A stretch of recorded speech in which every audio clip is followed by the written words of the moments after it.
U sumi teologije Sveti Toma Akvinski navodi 5 puteva, odnosno dokaza za Boga. O prva 2 dokaza već smo govorili i svakako pogledajte oba videa iz ovog niza da biste bolje razumjeli kontekst Tominih dokaza.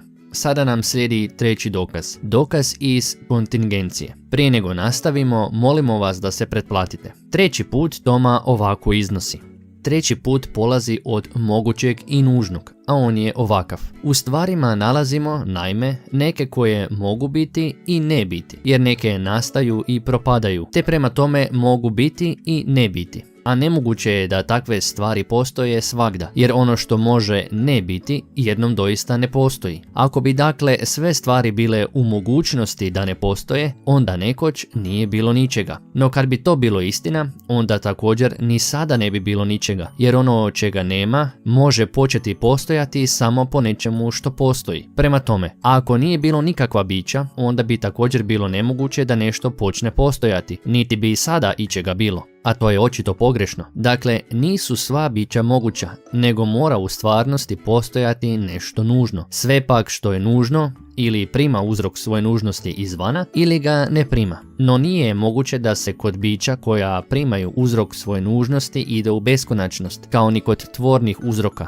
kako je dokazano. Prema tome, nužno je postaviti neko po sebi nužno biće koje uzrok nužnosti ne prima izvana, nego je ono uzrok nužnosti drugim bićima, a to svi nazivaju Bogom.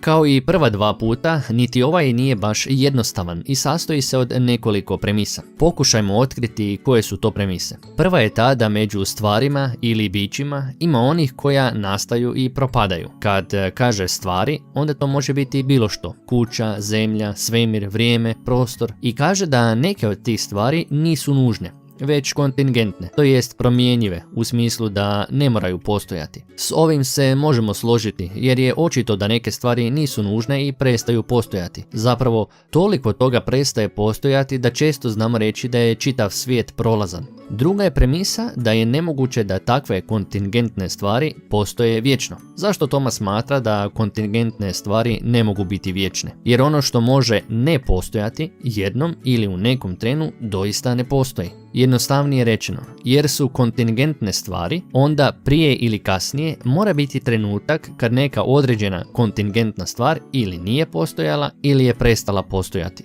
Ova se premisa također čini prihvatljivom. Zaista, sve stvari koje nisu nužne prije ili kasnije prestanu postojati ili su tek nedavno počele postojati, a da ih prije nije bilo. Pritom uopće nije važno koliko dugo postoje. I zemlja koja postoji već nekoliko milijardi godina nije postojala prije 10 milijardi godina. Pa niti ovaj svemir nije od uvijek, već je nastao prije 15 milijardi godina. Treća je premisa da ne mogu sve stvari biti kontingentne. Kasnije ćemo se vratiti na analizu ove premise. Za sad ćemo je prihvatiti kao točnu. Četvrta je premisa da onda mora postojati nešto što je nužno, te da među nužnim stvarima ili bićima nije moguće ići u nedogled, kao što je dokazano u drugom putu. Prema tome, zaključuje Toma, mora postojati neko biće koje je samo po sebi nužno, dakle neovisno o svim drugim stvarima, a to je Bog. Ne ponavljajući sve prisutni problem da ovime nije dokazan osobni ili kršćanski Bog, okrenimo se trećoj premisi o kojoj ovisi čitav dokaz.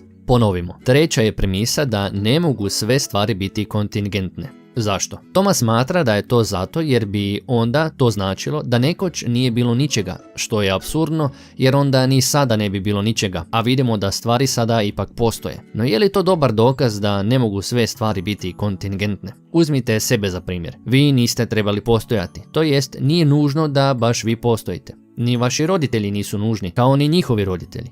Ipak, vi postojite. Čini se da je moguće tako ići u nedogled i s drugim stvarima. Kontingentne stvari nastaju i nestaju, ali uvijek postoji barem jedna stvar. Jasno, kad bismo u obzir uzeli vječnost, čini se da bi prije ili kasnije bio ostvaren slučaj u kojem bi sve kontingentne stvari prestale postojati. No to nije dokaz da zbog toga ne mogu sve stvari biti kontingentne. Sve što je Toma dokazao, barem se nama čini, je da nije mogao postojati trenutak u prošlosti u kojem ničega nije bilo, ali moguće je da će taj trenutak tek doći. Dakle, možda se jednom zbilja dogodi da sve kontingentne stvari prestanu postojati i da, jer nema nužnog bića, onda zaista više ničeg ne bude. Sve što mi znamo jest da se do sada taj slučaj još nije ostvario, ali ništa nam ne garantira da poput mnogih životinjskih vrsta, mi ljudi, čitav svemir pa i sve stvari jednom nećemo izumrijeti, to jest nestati. Obje su solucije, sve stvari su kontingentne i barem su neke stvari nužne, moguće. U najboljem slučaju možemo reći da je Tomas samo vjerojatno u pravu, tako da ovaj dokaz zapravo nije toliko dokaz koliko pretpostavka u prilog postojanju Boga. Sve u svemu, čini nam se da je od svih ponuđenih puteva do sada ovaj najslabiji. Ali Toma ima još 2 asa u rukavu. Do sljedećeg puta molimo da nas podržite preko Patreona. To vam pruža određene posebne pogodnosti, a nama puno znači vaša podrška. Kao i uvijek, molimo vas da svoja razmišljanja o putevima Svetog Tome napišete u komentarima. Pozdrav u Kristu!